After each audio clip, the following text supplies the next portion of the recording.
Hello guys, good morning. I'm Deepika Tiwari from Kurukshetra University LLB first year student. आज की मेरी video का topic है UGC guidelines. जैसा कि आजकल आप न्यूज़ में बहुत ज़्यादा सुन ही रहे होंगे, लोग अपने अपने विचार इस पे रख रहे हैं, तो थोड़े से विचार मैं भी इस पे अपना रखना चाहती हूँ और आई होप सो आप इसको समझेंगे। अगर आपको कुछ अपना भी कहना है तो आप कमेंट सेक्शन में ज़रूर लिख देना। सो यूजीसी गाइडलाइंस जो आई है 2026 ऑन इक्वल अपॉर्चुनिटी के नाम पर ये गाइडलाइंस लाई गई हैं। जैसे कि हमारे पास पहले ही SC/ST एक्ट था, तो इस एक्ट में क्या था, अगर कोई जनरल कैटेगरी का पर्सन SC और ST पर्सन का इंसल्ट कर देता है रिगार्डिंग ऑन कास्ट बेस्ड पे, ठीक है, कास्ट बेस पर अगर उसकी कोई इंसल्ट कर देता है तो वो बैकवर्ड क्लासेस का पर्सन सूट फाइल कर सकता है जनरल कैटेगरी वाले पर।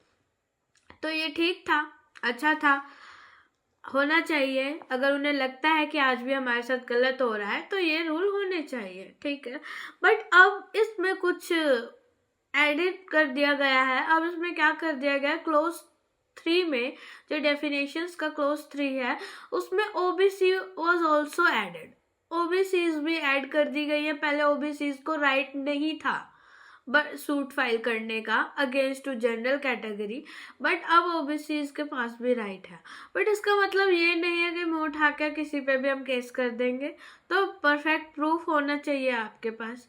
वैसे देखा जाए तो जनरल कैटेगरी के लिए गलत किया गया है।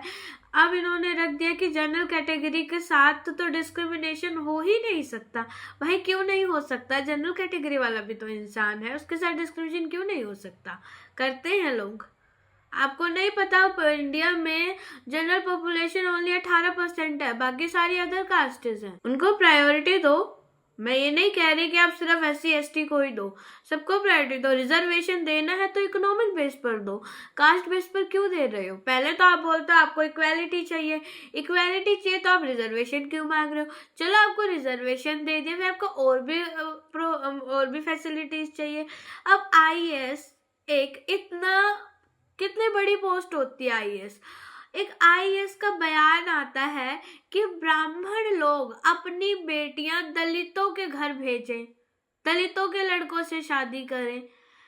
मतलब यार क्या हो, कौन सी एजुकेशन ली है तुमने, मेरे को समझ में नहीं आ रहा है। तुम्हें किसने IAS के इंटरव्यू में क्लियर कर दिया।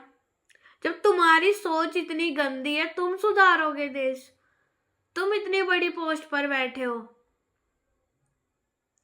MLA एक है पप्पू यादव, उनका भी बयान क्या था, सेम यही बयान था उनका भी।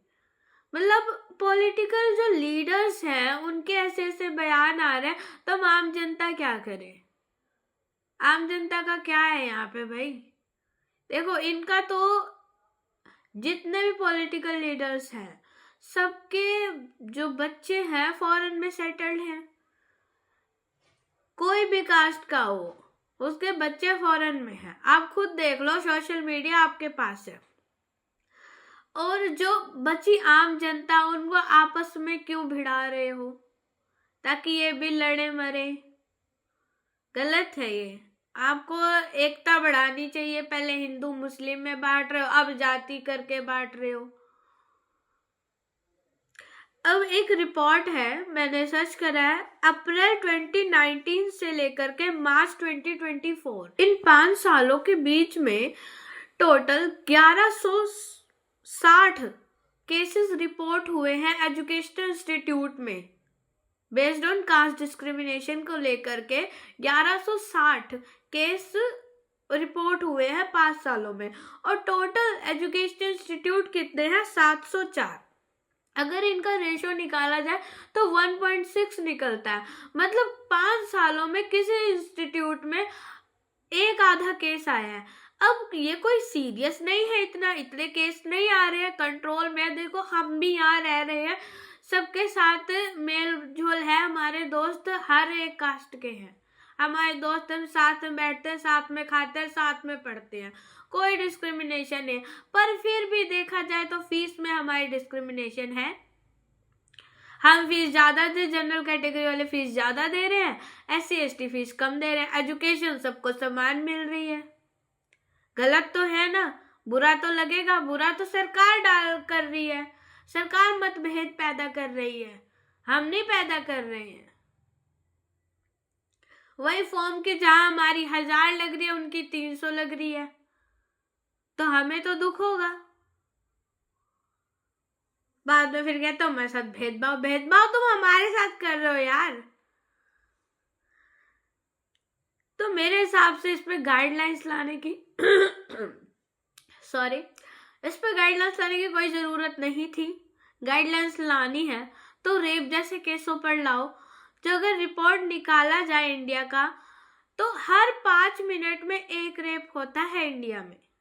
राजस्थान में सबसे ज्यादा रेप हो रहे हैं। सर्च करो, आपके पास है सब कुछ, पर उस पे कोई गाइडलाइन नहीं। तो भाई गवर्नमेंट को तो अपने वोट बैंक से मतलब है, उनका वोट बैंक भरना चाहिए। जो चीज सीरियस है, जिस पे गाइडलाइन लानी है, जो करना है वो नहीं सुनेंगे, वो इग्नोर करेंगे, और जिसकी जरूरत नहीं है वो ला करके सबको आपस में भिड़ा देंगे। तो प्लीज अपने माइंड फ्रेश रखो, दिमाग से काम लो। ऐसे ही जा करके कुछ भी मत बोलो, किसी को भी बुरा भला मत कहो, बिकॉज हर एक के पास दिमाग है, हर एक के पास दिल है, सबको हर्ट होता है। अगर 50 रुपए की आलू तुम खरीद रहे हो, तो 50 रुपए के आलू अगले के घर में भी आ रही है। ठीक है, सबके घर के आलू का टेस्ट सेम है, तो भेदभाव तुम कर रहे हो, मत करो, मत भिड़ाओ लोगों को। बाकी मेरी बात से तुम कितना सहमत हो कमेंट सेक्शन में लिख देना, नहीं हो तो वो भी लिख देना। बाकी जय श्री राम, बाय बाय।